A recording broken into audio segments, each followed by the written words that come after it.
Fuzuli bir kayıp sanki her saniyem. Altı üstü birkaç saat geçirmişken oralarda aniden biz gönül koyduk. Aslında yerim yoktur onca şair arasında. Türk edebiyatı falan bensiz olsun.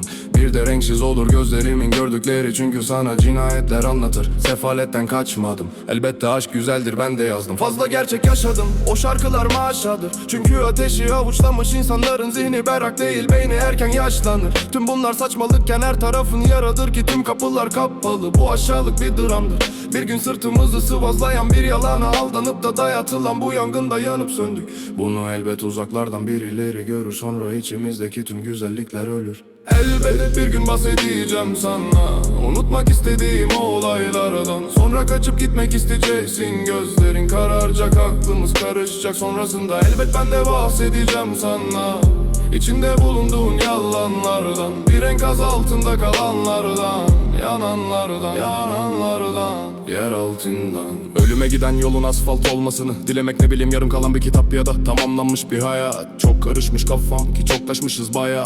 Bu vicdandan kaçıp koşacak arınmayan, bıraktım yarınlara bugünlerin tortusunu. Dinle 4-5 milyon nüfuslu bu şehrinde korkusunu gizler. O bağımsız yazalarda sokakları terk eder.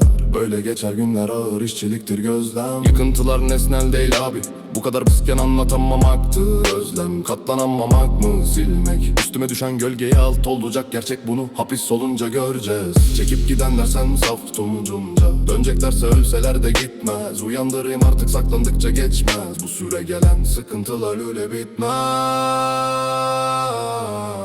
Elbet bir gün bahsedeceğim sana, unutmak istediğim o olaylardan. Sonra kaçıp gitmek isteyeceksin, gözlerin kararacak, aklımız karışacak. Sonrasında elbet ben de bahsedeceğim sana, İçinde bulunduğun yalanlardan, bir enkaz altında kalanlardan, yananlardan, yer altından. Elbet bir gün bahsedeceğim sana, unutmak istediğim olaylardan. Sonra kaçıp gitmek isteyeceksin, gözlerin kararacak, aklımız karışacak. Sonrasında elbet ben de bahsedeceğim sana, İçinde bulunduğun yalanlardan, bir enkaz altında kalanlardan, yananlardan, yer altından.